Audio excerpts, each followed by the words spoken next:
नमस्कार साथियों, स्वागत है आप सभी का अपने इस यूट्यूब चैनल ओम साई स्टडी 2.0 पर। साथियों चलिए न्यूमेरिकल के इस सीरीज़ ये सवाल नहीं बवाल है को कंटिन्यू करते हैं, जिसका कि आज पार्ट 5 हो जाएगा। इसमें हम लोग रेलवे ग्रुप डी 2018 में फिजिक्स केमिस्ट्री के पूछे गए सारे सवाल का अध्ययन करते हैं। आपको बता दें कि ये हम लोग शिफ्ट वाइज अध्ययन करते हैं, जिसमें कि आज आपका 30 शिफ्ट पूरा हो जाएगा। आपको बता दें कि हमारा एक टेलीग्राम चैनल है जिसका नाम है ओम साई स्टडी 2.0। पॉइंट की जगह पर सिर्फ आप लोग को POINT पॉइंट इंग्लिश में लिखना है और आप इस टेलीग्राम चैनल से जुड़ जाइए। यहाँ हम अपने वीडियो का लिंक प्रोवाइड करा देते हैं और PDF को भी डाल देते हैं। तो सेशन स्टार्ट करने से पहले आप लोग अगर यदि चैनल पर नए हैं तो चैनल को सब्सक्राइब कर लीजिए, बेल आइकन दबा दीजिए और दोस्तों के साथ सेशन को शेयर कर दीजिए। चलिए हम लोग अब सवाल की ओर चलते हैं। पहला सवाल है, जब ताड़ की लंबाई दोगुना की जाती है तो एमीटर की रीडिंग क्या होगी। देखिए, ताड़ की लंबाई और प्रतिरोध में हम लोग संबंध पहले देख लेते हैं। अगर यदि ताड़ की लंबाई को बढ़ाया जाएगा तो प्रतिरोध क्या होगा, बढ़ेगा। ठीक है। और अगर यदि ताड़ की मोटाई को बढ़ाया जाए, यानी कि इसका क्रॉस सेक्शन एरिया को बढ़ाया जाए, तो प्रतिरोध घटेगा। कैसे बढ़ेगा घटेगा, यहाँ देखिए, प्रतिरोध जो होता है लंबाई के समानुपाती होता है। अगर यदि लंबाई बढ़ाएंगे तो प्रतिरोध बढ़ेगा, और अगर यदि लंबाई घटाएंगे तो प्रतिरोध घटेगा। और प्रतिरोध जो होता है क्रॉस सेक्शन एरिया के व्युत्क्रमानुपाती होता है। अगर यदि ताड़ की मोटाई को बढ़ाएंगे तो इसका क्षेत्रफल भी बढ़ेगा, क्षेत्रफल बढ़ेगा। अगर यदि ज़्यादा क्षेत्रफल से भाग देंगे तो छोटा मान आएगा। ठीक है। इन्हीं दो टर्म का उपयोग करके ओम का नियम का लॉ बनाया गया है। ओम के नियम कहता है कि विभवांतर जो होता है धारा और प्रतिरोध के गुणनफल होता है, यानी कि V बराबर IR। तो हम लोग इसी का उपयोग करके इस सवाल का अध्ययन करते हैं। तो इसमें देखिए कि बोल रहा है कि ताड़ की लंबाई को दुगुना कर दिया जाता है। अगर यदि मान लिया जाए कि ताड़ की लंबाई को दुगुना कर दिया जाएगा तो प्रतिरोध भी क्या हो जाएगा, आपका दोगुना हो जाएगा। ठीक है। तो यहाँ देखिए V बराबर IR। तो हम लोग को विभवांतर समान रखना है। तो अगर यदि प्रतिरोध को दुगुना कर दिए तो धारा को क्या करना होगा, आधा करना होगा, तभी तो हम लोग का विभवांतर समान रहेगा। तो वही आपका आंसर क्या हो जाएगा, तो यानी कि अमीटर की रीडिंग क्या हो जाएगी, आधी हो जाएगी। तो यहाँ देखिए हम लोग लिख दिया है कि विभवांतर समान रखने के लिए प्रतिरोध दोगुना करने पर धारा आधा करना होगा। ठीक। अब हम लोग देख लेते हैं कि एमीटर और वोल्ट मीटर में संबंध कुछ देख लेते हैं। कि जैसे कि वोल्ट मीटर को समांतर क्रम में जोड़ा जाता है, जैसा कि यहाँ दिखाई दे रहा है। और इसका एक आदर्श वोल्ट मीटर का प्रतिरोध कितना होना चाहिए, अनंत होना चाहिए।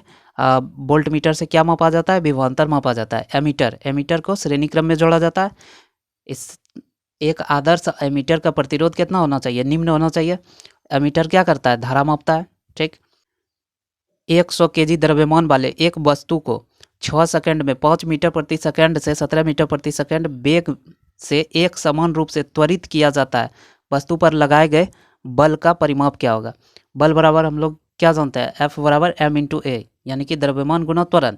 और त्वरण बराबर क्या होता है, अंतिम वेग माइनस प्रारंभिक वेग बटे समय। तो यहाँ देखिए आपको दिया क्या क्या है, तो द्रव्यमान दिया हुआ है 100 kg, समय दिया हुआ है 6 सेकंड, और प्रारंभिक वेग दिया है 5 मीटर पर सेकंड, और अंतिम वेग दिया हुआ है 17 मीटर पर सेकंड। ठीक। अब इस प्रश्न को हल करने के लिए सबसे पहले हम लोग को क्या करना होगा, त्वरण निकालना होगा। त्वरण निकालने के लिए अंतिम वेग माइनस प्रारंभिक वेग बटे समय करना होगा, यानी अंतिम वेग 17, प्रारंभिक वेग 5 बटे, यानी समय 17 में 5 गया 12, 12 बटे 6, तो यानी कि 2 मीटर पर सेकंड आपका त्वरण निकल गया। अब बल बराबर क्या होता है, द्रव्यमान गुना त्वरण। द्रव्यमान आपका दिया हुआ है 100 kg, त्वरण 2 मीटर पर सेकंड, यानी कि अब निकल गया 200 न्यूटन, यानी कि बल का ऐसा ही मात्रक न्यूटन होता है। अब देखिए अगला सवाल कर रहा है, जिंक सल्फेट के मिश्रण में कॉपर धातु को डुबाया जाता है तो क्या परिवर्तन होगा। ठीक है। तो यहाँ देखिए जिंक सल्फेट ZnSO4 कॉपर धातु मिलाया जाता है तो परिवर्तन क्या होना चाहिए। तो अब देखिए इसीलिए हम आप लोग को रिएक्टिव सीरीज प्रत्येक दिन बता रहे थे पिछले वीडियो में। जैसे कि देखिए रिएक्टिव सीरीज जो कि है, या पोटेशियम, देखिए पोटेशियम सबसे ज़्यादा रिएक्ट करता है। पोटेशियम, सोडियम, उसके बाद मैग्नीशियम, एल्युमिनियम, कार्बन, जस्ता, लोहा, टीन, सीसा, हाइड्रोजन, तांबा, चांदी, सोना और प्लेटिनम। ठीक। यह ये साइड जो कि बाया साइड आपको दिख रहा है, ये सबसे अधिक रिएक्टिव है। यानी कि पोटेशियम जो है इनमें से अपने दाएं साइड के किसी भी तत्व को क्या कर सकता है, डिस्प्लेस कर सकता है, यानी कि हटा सकता है उसको। ठीक है, यानी कि ये सबसे अत्यधिक रिएक्टिव है और प्लेटिनम सबसे कम रिएक्टिव है। तो यहाँ देखिए कि ZnSO4 और प्लस Cu करने का लिए कह रहा है कि यानी कि ZnSO4 में Cu मिलाएंगे तो Cu उस ZnSO4 पे क्या प्रभाव डालेगा। तो यहाँ देखिए कॉपर जस्ता को नहीं हटा सकता है, क्योंकि देखिए कॉपर कहाँ है, कॉपर आपका यहाँ आके है। ठीक है, जो कि कम रिएक्टिव होता है। और जस्ता देखिए जस्ता यहाँ है, तो इससे यह पता चलता है कि कॉपर जस्ता को नहीं हटा पाएगा, इसलिए इसमें कोई प्रतिक्रिया नहीं होती है। ठीक, उसके बाद अगला देखिए, अगला सवाल है कि आधुनिक आवर्त सारणी में परमाणु संख्या डॉट वाले तत्व 11 से 18 में रखे जाते हैं। तो यानी कि 11 से 18 वाले तत्व को आवर्त सारणी के किस आवर्त में रखा जाता है, तो तीसरे आवर्त में रखा जाता है। 11वां होता है सोडियम और 18वां होता है ऑर्गन, जो कि एक निष्क्रिय गैस है ऑर्गन। ठीक, अगला सवाल कर रहा है किसी वस्तु का भार यानी मास में यहाँ दिया हुआ है 20 kg है, पृथ्वी पर उस वस्तु का भार अब वेट में आपको बताना है क्या होगा अगर यदि जी का मान यानी गुरुत्व जनित त्वरण का मान 9.8 मीटर पर सेकंड स्क्वायर है। तो देखिए भार वेट बराबर क्या होता है, द्रव्यमान गुना गुरुत्वीय त्वरण। तो द्रव्यमान आपका 20 kg दिया हुआ है, गुरुत्वीय त्वरण 9.8 मीटर पर सेकंड स्क्वायर लेना है। तो भार बराबर इन दोनों को गुना कर दीजिए, आपका आंसर आ जाएगा 196 न्यूटन। भार का ऐसा ही मात्रक क्या होता है, न्यूटन होता है। ठीक, आगे देखिए, आगे कह रहा है कि 23.3 ग्राम जिंक में मोल्स की संख्या कितनी होगी। देखिए मोल की संख्या बराबर होता है तत्व का द्रव्यमान जो कि आपको दिया है। ठीक है, और तत्व का परमाणु द्रव्यमान ग्राम में लेना है। जैसे जिंक है, जिंक का परमाणु द्रव्यमान कितना होता है 65.39, तो इसको लगभग 65 ही ले लीजिए। ठीक, मोल की संख्या बराबर क्या हो जाएगा, तत्व का द्रव्यमान ग्राम में, तत्व का द्रव्यमान ग्राम में दिया है 23.3 ग्राम, और उसको भाग दे देना है किससे, जिंक के परमाणु द्रव्यमान से। जिंक का परमाणु द्रव्यमान 65, भाग देने के बाद आपको आंसर आ जाएगा 0.35। ठीक, अगला सवाल देखिए, अगला सवाल कह रहा है कि पानी के 340 ग्राम बिलियन में 60 ग्राम साधारण नमक है, द्रव्यमान प्रतिशत द्वारा द्रव्यमान के संदर्भ में बिलियन की सांद्रता की गणना कीजिए। तो बिलियन की सांद्रता बराबर होता है मिलाया गया पदार्थ जो कि 60 ग्राम मिलाया जा रहा है और टोटल मिश्रण यानी कि 340 प्लस 60 गुना 100 कर देना है, तो आपको आंसर प्राप्त हो जाएगा। जैसे कि यहाँ देखिए कि 60 मिलाया जा रहा है, 340 प्लस 60, उसके बाद गुना 100 कर दीजिए, आंसर आपका कट के आ जाएगा 15%। ठीक, उसके बाद अगला क्वेश्चन कर रहा है कि 2500 वाट बराबर कितना किलो वाट होता है। तो देखिए 1 किलो वाट बराबर होता है 1000 वाट, तो यानी कि 1000 वाट बराबर 1 किलो हो जाएगा। 1000 वाट बराबर 1 kg, तो 1 वाट बराबर 1/1000। उसके बाद फिर हम लोग को बोल रहा है कि 2500 वाट, तो 2500 से गुना कर दीजिए, तो आपका ये ख़त्म हो गया, यानी कि 2.5 kilowatt. Zinc copper sulphate विलयन से कॉपर को अलग कर सकता है, क्योंकि देखिए फिर वही क्वेश्चन दूसरे लैंग्वेज में पूछा गया कि जिंक जो है कॉपर सल्फेट के विलयन से कॉपर को अलग कर सकता है, क्योंकि कॉपर की तुलना में अत्यधिक अभिक्रियाशील होता है। जैसे देखिए जिंक कॉपर सल्फेट CuSO4 से जिंक यानी कि कॉपर से क्या है, अत्यधिक अभिक्रियाशील है। जैसे कि यह देखिए पोटेशियम है, सोडियम है, मैग्नीशियम, एल्युमिनियम और कार्बन, जिंक, लोहा, टिन और सीसा, हाइड्रोजन, कॉपर, चांदी और सोना, प्लेटिनम। तो यहाँ देखिए कि जिंक जो है, जिंक कॉपर से अत्यधिक अभिक्रियाशील है, इसीलिए वह जिंक कॉपर को विस्थापित कर देगा। ठीक, अगला सवाल है, अगला सवाल में बोल रहा है आपको कि बेंजीन के एक अणु में डॉट दोहरे आबंध होता है। तो सबसे पहले हम लोग बेंजीन का स्ट्रक्चर बना लेते हैं। बेंजीन का स्ट्रक्चर जो कि आपको स्क्रीन पे दिख रहा है, इसमें देखिए कि इसमें बेंजीन में होता है कि अल्टरनेट डबल बॉन्ड होता है। जैसे यहाँ देखिए डबल बॉन्ड, एक यहाँ सिंगल बॉन्ड है, ये डबल बॉन्ड है, फिर सिंगल बॉन्ड, फिर डबल बॉन्ड, फिर सिंगल बॉन्ड, फिर डबल बॉन्ड। ठीक, तो इसमें देखिए कि पूछा क्या गया था, बेंजीन के एक अणु में डॉट दोहरे आबंध होते हैं। तो दोहरे आबंध वाला कितना हो गया, 3 ठो, 1 2 और 3। अगला सवाल देखिए, अगला सवाल में आपको कह रहा है कि आधुनिक आवर्त सारणी में परमाणु संख्या 19 से 36 वाले तत्व किस आवर्त में रखे जाते हैं। तो 19 से 36, 19वां क्या हो गया पोटेशियम और 36वां क्या हो गया क्रिप्टॉन। ठीक है, तो इसको किस में रखा जाता है, चौथे आवर्त में रखा जाता है, यानी कि लेटा हुआ जो रहता है यानी 36 वाला, उसी को क्या कहा जाता है, आवर्त कहा जाता है। यानी आधुनिक आवर्त सारणी में 18 वर्ग है और 7 आवर्त है। तो यह देखिए अगला क्वेश्चन कर रहा है कि के कोष में समायोजित किए जा सकने वाले इलेक्ट्रॉन की अधिकतम संख्या क्या होगी। तो कक्षा में इलेक्ट्रॉनों की अधिकतम संख्या बराबर सूत्र हम लोग क्या जानते हैं कि 2n² होता है। ठीक है, तो यहाँ बोल रहा है कि के सेल में, तो के LMN सेल में बांटा जाता है। तो n का मान अब कितना पुट करेंगे, के के लिए 1 और l के लिए 2, m के लिए 3 और n के लिए 4। तो यहाँ के सेल के लिए पूछा गया है 2n² में के का मान n का मान 1 रखिए, तो n का मान 1 यानी 1 का स्क्वायर गुना 2 यानी 2 हो जाएगा। यानी के सेल में अधिकतम इलेक्ट्रॉनों की संख्या 2 हो सकती है। ठीक, अगला सवाल, एक दुकान एक माह में 250 यूनिट ऊर्जा का उपयोग करती है, कितनी ऊर्जा का उपयोग जूल में किया गया है। तो देखिए 1 यूनिट बराबर होता है 36 लाख, इकाई, दाही, सैकड़ा, हजार, 10,000, लाख, 10 लाख, यानी 36 लाख जूल। तो इसको हम लोग यह भी लिख सकते हैं 3.6 गुना 10⁻6 जूल होता है। तो यह 1 यूनिट बराबर इतना हुआ, तो आपको निकालना है 250 यूनिट। 1 यूनिट बराबर इतना, तो 250 यूनिट कितना, तो 250 से गुना कर दीजिए। आप इसको गुना कीजिएगा तो आपको आ जाएगा 9 गुना 10⁻8 जूल। ठीक, उसके बाद अगला सवाल है कि 10 kg द्रव्यमान वाली एक वस्तु 20 मीटर प्रति सेकंड वेग के साथ गतिमान है, वस्तु में निहित संवेग क्या होगा। संवेग बराबर क्या होता है, द्रव्यमान गुना वेग। तो द्रव्यमान आपको दिया हुआ है 10 kg, वेग दिया हुआ है 2 मीटर पर सेकंड, तो संवेग निकाल लीजिए 10 दूना 20। संवेग का ऐसा ही मात्रक क्या होता है, किलोग्राम मीटर पर सेकंड, चूंकि यहाँ से किलोग्राम और यहाँ मीटर पर सेकंड।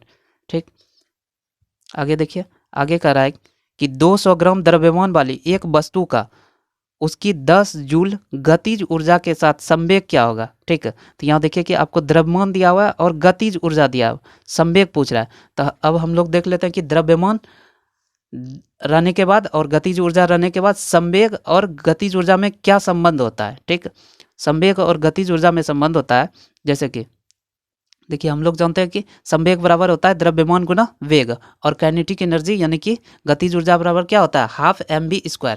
ठीक है, तो अब इस हाफ mv² का संबंध हम लोग संवेग के साथ देखेंगे। तो हाफ mv², इसमें अगर यदि हम लोग ऊपर m से गुना कर दें और नीचे भी m से भाग दे दें तो नियम का तो कोई उल्लंघन नहीं होगा। गणित का नियम क्या कहता है, कि गणित का नियम का कहना है कि ऊपर जो कीजिएगा वही नीचे कीजिए, यानी कि जिससे गुना कीजिए उसी से भाग दीजिए, तो कट के फिर पुनः वही आ जाएगा। देखिए m कटा दीजिए तो कट के वही आ जाएगा, लेकिन हम लोग को यह एक सूत्र तैयार करना है। तो देखिए अब यह हुआ क्या, m1 और 2, ऊपर में 2m हो गया और v² है। अब हम इसको क्या लिख सकते हैं, हाफ mv का होल स्क्वायर, अब बटे नीचे में क्या आ गया m, तो यहाँ हाफ था, ये हाफ, यानी अब एक तरह से इसको हम पढ़ सकते हैं क्या, कि काइनेटिक एनर्जी बराबर mv² बटे 2m। mv क्या होता है, mv होता है p यानी कि संवेग, तो संवेग स्क्वायर बटे 2m हो गया अब काइनेटिक एनर्जी। ठीक, यहाँ से अब देखिए दिया हुआ है आपको द्रव्यमान दिया हुआ है, काइनेटिक एनर्जी दिया हुआ है, संवेग निकालना है। काइनेटिक एनर्जी 10 जूल दिया हुआ था, 10 यहाँ पुट कर दीजिए, उसके बाद संवेग निकालना ही है p² बराबर, यहाँ देखिए 2 गुना m यानी कि द्रव्यमान, तो आपका यहाँ कितना आ गया, नीचे आ जाएगा 4000 ग्राम। तो अब इसको क्रॉस गुना कर देने के बाद दोनों 400 आता और 10 से गुना होने के बाद 4000 ग्राम। ठीक है, अब इस ग्राम को किलोग्राम में बना लीजिए। किलोग्राम में बनाने के लिए 1000 से भाग देना होगा, तो 1000 से भाग देने के बाद आपका p² बराबर 4 आएगा। p² बराबर 4 आ गया तो p बराबर कितना आ जाएगा 2। तो 2 संवेग का ऐसा मात्रा क्या होता है, किलोग्राम मीटर पर सेकेंड। ठीक, आगे देखिए अगला क्वेश्चन कह रहा है कि द्रव्यमान और वेग के गुणनफल को कहते हैं, द्रव्यमान और वेग के गुणनफल को संवेग कहा जाता है। एक तत्व जिसका इलेक्ट्रॉनिक विन्यास 288 है वह आधुनिक आवर्त सारणी के किस ग्रुप से संबंधित है। तो 288 इसको पहले जोड़ लीजिए, 8 2 10, 10 और 8 18, यानी कि परमाणु संख्या कितना हो गया 18। 18वां क्या है, ऑर्गेन है। ऑर्गेन को किस ग्रुप में रखा गया है? ऑर्गन को 18वां ग्रुप में रखा गया। ठीक, अगला क्वेश्चन कर रहा है कि 30 किलो द्रव्यमान की वस्तु को 10 मीटर प्रति सेकंड के एक समान वेग, यहाँ वेग लिखा हुआ है, वेग से स्थानांतरित किया जा रहा है। वस्तु का गतिशील ऊर्जा क्या होगा? यानी कि गतिज ऊर्जा पूछ रहा है। काइनेटिक एनर्जी बराबर हाफ mv²। द्रव्यमान दिया हुआ है 30 kg, भी दिया हुआ है 10 मीटर पर सेकंड, तो हाफ mv²। ठीक, तो हल करने के बाद आपको कितना आ जाएगा? 1500 जूल आ जाएगा। अगला क्वेश्चन कर रहा है कि 20 kg का द्रव्यमान जमीन से 8 मीटर की ऊंचाई पर तब वस्तु द्वारा प्राप्त स्थितिज ऊर्जा आपकी पूछ लिया है। आपका जी का मान दिया हुआ है आपके पास 9.8 मीटर पर सेकंड। अगर यदि जी का मान नहीं दिया हुआ रहे तब आप 10 मीटर पर सेकंड स्क्वायर मानेंगे। अगर यदि जी का मान दिया हुआ रहेगा तब आपको 10 मीटर पर सेकंड स्क्वायर मानना नहीं है, जो दिया है उसी का हल करना है। जैसे कि यहाँ देखिए, द्रव्यमान 20 kg, ऊंचाई 8 मीटर और जी का भी मान दिया हुआ है। पोटेंशियल एनर्जी क्या होता है? mgh। ठीक है, m कितना हो गया 20, जी हो गया 9.8, h हो गया 8। इसको गुना कीजिएगा, आपको 1568 जूल प्राप्त हो जाएगा। Al2SO4 होल 3 में ऑक्सीजन का प्रतिशत क्या है? यह ऑक्सीजन का प्रतिशत पूछा जा रहा है। तो देखिए, पहले Al2SO4 होल 3 का परमाणु द्रव्यमान हम लोग निकाल लेते हैं। ठीक, तो परमाणु द्रव्यमान निकालने के लिए जैसे एल्युमिनियम है, एल्युमिनियम का परमाणु द्रव्यमान कितना होता है? ठीक है, एल्युमिनियम का परमाणु द्रव्यमान होता है, अगर यदि परमाणु संख्या 13 है तो उसका दोगुना 13 दूना 26, तो यानी 26 Al2 है, 26 गुना 2 यानी 52 हो गया एल्युमिनियम का। इस साइड का काम खत्म हो गया, अब प्लस उसके बाद इस अंदर वाला को देखिए, इसमें है सल्फर, सल्फर का परमाणु संख्या 16, परमाणु द्रव्यमान लगभग 32, तो यानी कि सल्फर एक है यहाँ, तो हम लोग 32 अभी रखेंगे। और ऑक्सीजन, ऑक्सीजन कितना है? 4 गो, 4 ऑक्सीजन है। तो इसमें देखिए कि ऑक्सीजन का परमाणु संख्या 8 और परमाणु द्रव्यमान 16, तो 4 ऑक्सीजन है, 16 चौके 64, और उसके बाद होल 3 है, यानी कि इन दोनों को जोड़ के उसके बाद 3 से गुना करना, तो आपको प्राप्त हो जाएगा 288। ठीक है, उसके बाद देखिए इधर का 52 और इधर का 288, टोटल आपका कितना हो गया?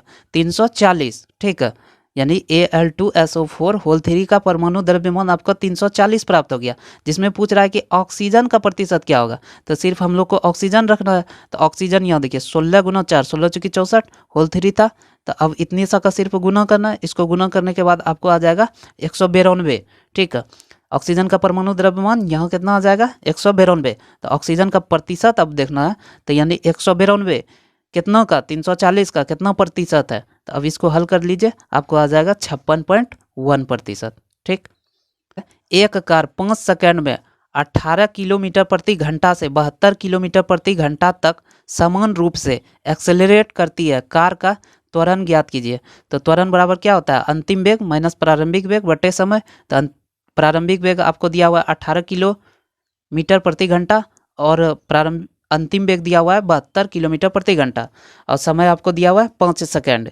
ठीक, अंतिम वेग 72 और माइनस प्रारंभिक वेग 18 अब बटे 5 करना। उसके बाद देखिए 1 किलोमीटर प्रति घंटा में दिया हुआ था, इसको मीटर प्रति सेकंड में बनाने के लिए 5/18 से गुना कर दीजिए। ठीक, उसके बाद 5/18 से गुना करने के बाद इसको जब आप हल कीजिएगा, 5 इधर से कट गया, इधर आपका घटा के आएगा 54, तो 18 तिया 54 यानी 5 मीटर पर सेकंड स्क्वायर। त्वरण का ऐसा ही मात्रक मीटर प्रति सेकंड स्क्वायर होता है।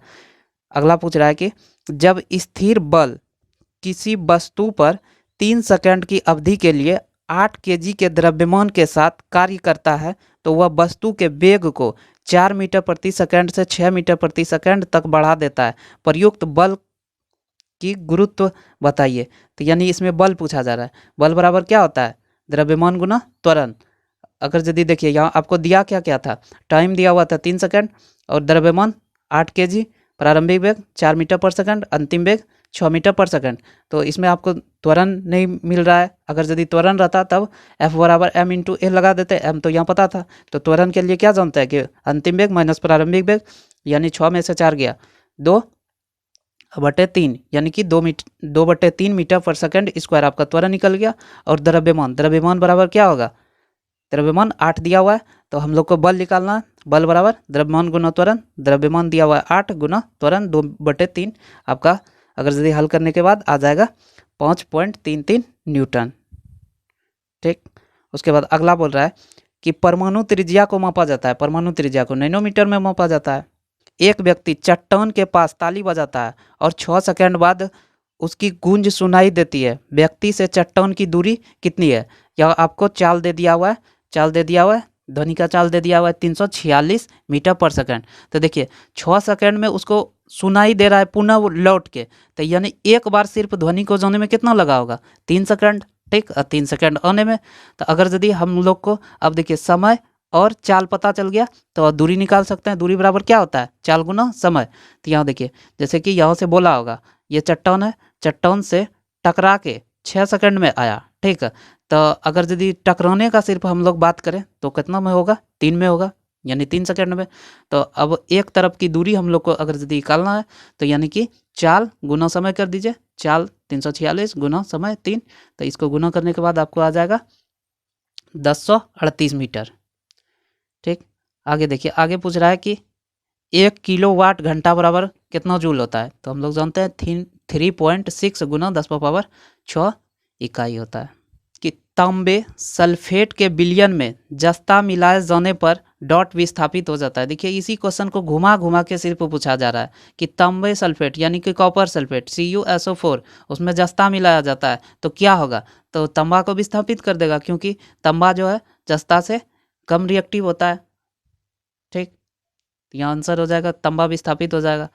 उसके बाद अगला क्वेश्चन कह रहा है कि यदि कोई व्यक्ति 50 न्यूटन के बल सहित 10 मीटर की दूरी तक ट्रॉली को खींचता है तो उसके द्वारा किया गया कार्य ज्ञात कीजिए। तो कार्य बराबर क्या होता है? बल गुना बल की दिशा में विस्थापन। आपको बल दिया हुआ है 50 न्यूटन और विस्थापन 10 मीटर, तो कार्य क्या हो जाएगा? बल गुना विस्थापन, यानी कि 50 गुना 10 500 जूल हो जाएगा आपका।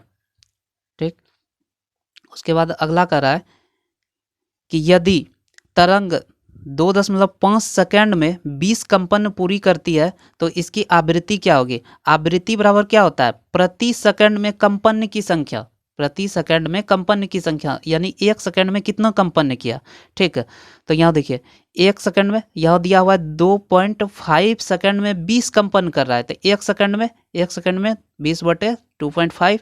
ठीक है, यानी 20/2.5 को आप 5/2 भी लिख सकते हैं, 2 आपका ऊपर चल जाएगा, 5 चौके 20 यानी कि 4 दूना 8। इसका आवृत्ति कितना हो गया? 8 हो गया। ठीक, आवृत्ति का कहना यह है कि प्रति सेकंड कंपन की संख्या, जैसा कि आपको पिछले दिन में बताए थे कि आवृत्ति होता क्या है। जैसे कि ये आपका ध्वनि है, संचरित कर रहा है, यहाँ से यहाँ तक गया और यहाँ आके मिल गया, तो ये एक आवृत्ति को पूरा किया। ठीक है, यहाँ से यहाँ तक 2, यहाँ से यहाँ तक 3। ठीक है, अब ये इसको देखा जाता है कि प्रति सेकंड में, ऐसे अगर यदि यहाँ से यहाँ तक हम लोग टाइम मान लेते हैं कि 1 सेकंड है, तो 1 सेकंड में आपका यहाँ देखिए कि आवृत्ति कितना पूरा हो रहा है। 1 यहाँ से यहाँ तक आया था, 2 और 3, यानी कि यहाँ आवृत्ति कितना हो जाएगा? 3 हो जाएगा। ठीक, उसी प्रकार देखिए कि 100 डिग्री सेल्सियस तापमान केल्विन पैमाने पर क्या होगा? तो हम लोग इसको जानते हैं कि C-0/100 F-32/180 R-0/80 और K-273/100 होता है। ठीक है, तो यहाँ हम लोग को पूछ किस में रहा है? सेल्सियस से केल्विन पैमाने में। सेल्सियस वाला उठा लेंगे और केल्विन वाला उठा लेंगे। ठीक, यहाँ अब इसको हल कीजिए। सेल्सियस में है कि 100 डिग्री सेल्सियस, तो यानी कि C-0 100 तो 100 ही रह जाएगा। ठीक है, अब उसके बाद कह रहा है कि केल्विन में K-273/100 100 इसका कटा दीजिए। ठीक है, 100 कट गया, तो अब यहाँ क्या बचा? सिर्फ 100 ऊपर अब बराबर K-273, तो K बराबर कितना हो जाएगा? ये इधर से -273 इस साइड जाएगा तो प्लस में जुड़ जाएगा, यानी कि 373 हो जाएगा। ठीक, अगला देखिए, अगला है कि v वेग से गति कर रही द्रव्यमान m की वस्तु का संवेग क्या होगा? ठीक है, संवेग बराबर द्रव्यमान गुना वेग। द्रव्यमान दिया हुआ है m, वेग दिया हुआ है v, तो m × v m भी हो जाएगा। अगला पूछ रहा है कि आधुनिक आवर्त सारणी में पहला उपधातु कौन सा है? पहला उपधातु आपका ब्रोमीन हो जाएगा, जिसका कि परमाणु संख्या कितना होता है? 5 होता है। अब 7 kg द्रव्यमान की किसी वस्तु को कोई नियत बल 3 सेकंड कार्य करता है तो यह वस्तु के वेग को 3 मीटर प्रति सेकंड से 8 मीटर प्रति सेकंड तक बढ़ा देता है। लगाए गए बल का परिमाप ज्ञात कीजिए। देखिए सिर्फ डिजिट्स चेंज हो रहा है और टाइप तो वही आ रहा है, जैसे कि F बराबर m इंटू ए निकालने के लिए अंतिम वेग माइनस प्रारंभिक वेग बटे समय। तो देखिए द्रव्यमान आपको दिया हुआ है 7 kg, उसके बाद दिया हुआ है समय 3 सेकंड, u दिया हुआ है 3 मीटर पर सेकंड और v दिया हुआ है 8 मीटर पर सेकंड। त्वरण निकाल लीजिए, त्वरण आपका बहुत बटे 3 मीटर पर सेकंड स्क्वायर निकल जाएगा। और द्रव्यमान निकालने के लिए आपको दिया हुआ ही है। अब फोर्स निकालना है, फोर्स बराबर क्या होता है, द्रव्यमान गुना त्वरण। ठीक, अब इसको हल कर लीजिएगा, 11.66 न्यूटन आ जाएगा। अगला क्वेश्चन कर रहा है कि 20 kg द्रव्यमान की एक वस्तु 8 मीटर प्रति सेकंड के नियत वेग से आगे बढ़ रही है, वस्तु की गतिज ऊर्जा क्या है। तो गतिज ऊर्जा बराबर क्या होता है, हाफ mv स्क्वायर। तो m दिया हुआ है 20 kg, v दिया हुआ है 8 मीटर पर सेकंड, तो इसको आप यहाँ पुट कर दीजिए हाफ mv स्क्वायर, तो आपका कितना आ जाएगा 640 जूल आ जाएगा गतिज ऊर्जा।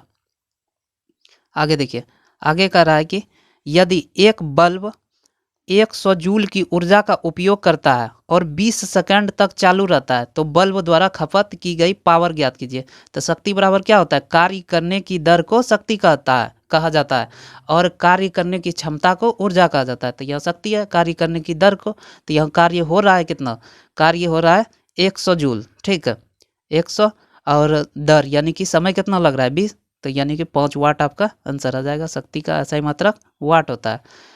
तीसरे सेल में इलेक्ट्रॉन की अधिकतम संख्या डॉट होती है। तीसरे सेल में तो देखिए K_L_M_N, तीसरा सेल M आ गया, तो इलेक्ट्रॉनों की अधिकतम संख्या बराबर सूत्र होता है 2n स्क्वायर। तो n का मान हम लोग को कितना रखना है, 3 रखना है, चूंकि m बोला है। ठीक है, 3 तिया 9 गुना 2 18 हो जाएगा। श्रृंखला से जुड़ी 3 20 ओम क्वाइल का कुल प्रतिरोध कितना होगा। ठीक है, तो यानी श्रृंखला में जुड़ा हुआ है, यानी श्रेणी में जुड़ा हुआ है। श्रेणी में रेसिस्टेंस कितना होता है, इक्विवेलेंट रेसिस्टेंस होता है कि R1 into R1 plus R2 plus R3। और अगर यदि समांतर में रहेगा तो सिर्फ उसको क्या करता है, 1/, में करते हैं, यानी कि 1/, R इक्विवेलेंट बराबर 1/, R1 1/, R2 1/, R3। तो यहाँ हम लोग का क्या दिया हुआ है, श्रृंखला में दिया हुआ है यानी श्रेणी में दिया हुआ है। तो 20 ओम का 3 प्रतिरोध है, तो तीनों को जोड़ दीजिए 20 20 20, यानी कि 20 तिया 60 हो जाएगा। उसके बाद अगला क्वेश्चन कर रहा है, एक तत्व की परमाणु संख्या 13 है तो इस तत्व में कितने सेल होंगे। परमाणु संख्या 13, इसको अब इलेक्ट्रॉनिक विन्यास में तोड़िए, जैसे कि 2 8 और 3, यानी कि ये दोनों तो पूरा हो गया, 8 2 10 3 13। तो इसमें के सेल की संख्या कितना हो जाएगा, पहला में कितना कहा जाता है कि पहला में के सेल में 2 इलेक्ट्रॉन, दूसरा में 8 इलेक्ट्रॉन, तीसरा में 18। तो यहाँ देखिए 2 8 10, तो इसमें 3 बच गया, तो यानी इसमें सेल की संख्या कितना बना, 3 बना। अगला देखिए, अगला करा है कि यदि एन की परमाणु संख्या, एन मतलब नाइट्रोजन, नाइट्रोजन की परमाणु संख्या 7 है, फिर नाइट्रोजन परिवार के तीसरे तत्व की परमाणु संख्या क्या होगी। तो देखिए नाइट्रोजन परिवार जैसे होता है कि कार्बन परिवार, नाइट्रोजन परिवार, ऑक्सीजन परिवार, यानी ऊपर से नीचे होने पर। ठीक है, तो यह देखिए कि कार्बन परिवार के पूछ रहा है कि तीसरे तत्व की परमाणु संख्या क्या होगी। तो पहला हो जाता है कि नाइट्रोजन, नाइट्रोजन का परमाणु संख्या 7, उसके बाद दूसरा उसके नीचे आ जाता है फास्फोरस, फास्फोरस परमाणु संख्या 13, और तीसरा आ जाता है आर्सेनिक, आर्सेनिक का परमाणु संख्या 33। तो वही पूछ रहा है कि तीसरे तत्व की परमाणु संख्या क्या होगी, तो इसका आंसर कितना हो जाएगा, 33 हो जाएगा। ठीक, उसके बाद आगे देखिए कि यदि तापमान बढ़ता है तो ध्वनि की गति क्या होगी। तो ध्वनि की गति बढ़ेगी, क्योंकि हम लोग जान रहे हैं कि 1 डिग्री सेल्सियस तापमान बढ़ने पर 0.61 मीटर पर सेकंड ध्वनि की गति बढ़ती है। अगला है,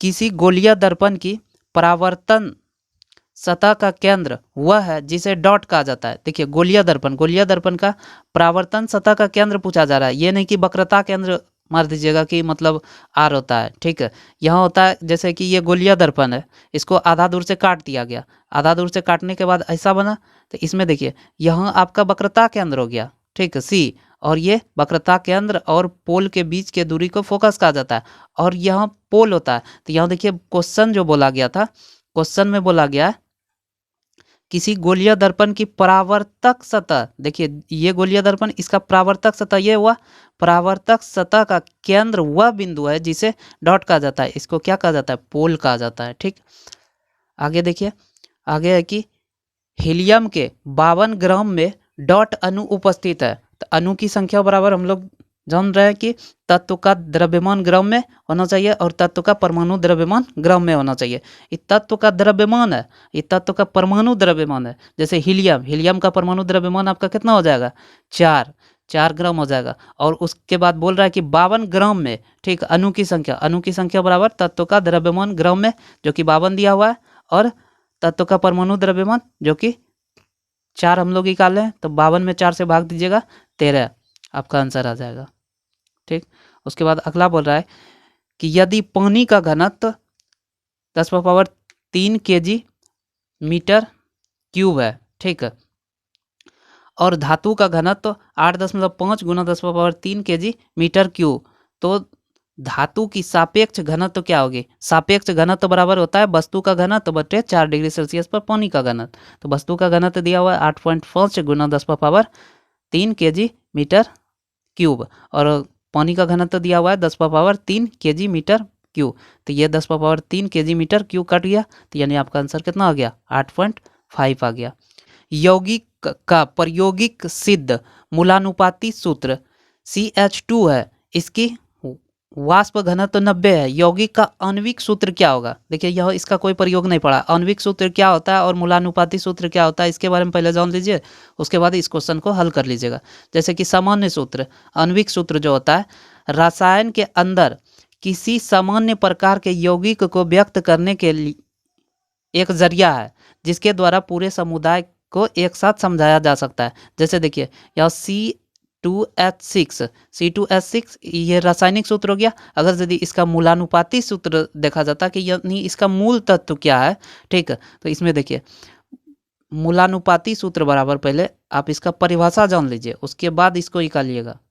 ठीक है, जैसे कि मूलानुपाती सूत्र यानी इम्पेरिकल फॉर्मूला, पदार्थ के यौगिक के अंदर जो तत्व उपस्थित है वे तत्व एक दूसरे के साथ किस अनुपात में उपस्थित है वही बताना मूलानुपाती सूत्र कहलाता है। जैसे यहाँ देखिए बेंजीन हम लोग ऊपर भी देखे थे, बेंजीन ऊपर नहीं था, यहाँ बेंजीन देखिए C6H6 बेंजीन, रासायनिक सूत्र ये कहलाया। इसका अगर यदि मूलानुपाती सूत्र देखा जाएगा तो इसमें देखिए कि मूल तत्व क्या है, 6 ये दोनों कट गया, यानी कि C और H कार्बन और हाइड्रोजन से ये बना है, यानी इसका मूलानुपाती सूत्र कितना हो गया, C और H।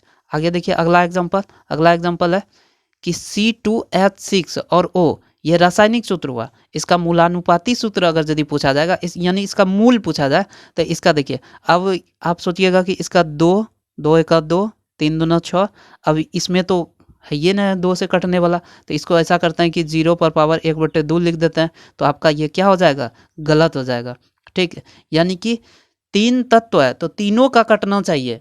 जिस प्रकार आप HCF नहीं निकालते हैं उसी प्रकार यहाँ भी आपको कम करना होगा। ठीक है, तो यहाँ देखिए कि इसमें आपका तीनों कट नहीं रहा है, तो इसका मूलानुपाती सूत्र भी क्या हो सकता है, वही हो जाएगा। ठीक है, तो आपको पूछा जा रहा है क्या मूलानुपाती सूत्र रासायनिक सूत्र के बराबर हो सकता है, तो हाँ, जैसा कि यहाँ आपको दिख रहा है कि मूलानुपाती सूत्र रासायनिक सूत्र के बराबर होता है। तो अब देखिए उस सवाल की ओर आपको ले चलते हैं। इसमें देखिए आपको दिया हुआ था कि यौगिक का प्रायोगिक सूत्र यानी मूलानुपाती सूत्र आपको दिया हुआ है CH2O, तो इसका अब देखिए आणविक सूत्र आपको बताना, तो CH2O, तो यानी कि इसमें ऐसा कोई संख्या होगा, इसका HCF हुआ होगा जो कि सब में कटा होगा। तो यह देखिए अब इसमें देखिए 6 12 और 6, तो यह देखिए 6 को काटिए, 6 1 6 6 दूना 12 6 1 6, तो देखिए आपको क्या प्राप्त हुआ, CH2 और O, तो जो कि यही है, तो यही इसका क्या हो गया, आणविक सूत्र हो गया। अगर यदि इसमें हम लगाते हैं, देखिए 2 से कटाइए 3, यहाँ 5 या 2, तो यानी कि C3H5 और O2 हो गया, जो कि ये सब गलत है, तो आपका यही आंसर सही हो जाएगा। इस प्रकार हम लोग का टॉपिक पूरा हो गया। वीडियो देखने के लिए धन्यवाद। अगर यदि आप चैनल पे नए हैं तो चैनल को सब्सक्राइब कर लीजिए और बेल आइकन दबा दीजिए और वीडियो को दोस्तों के साथ शेयर कीजिए। फिर मिलेंगे अगले दिन। धन्यवाद।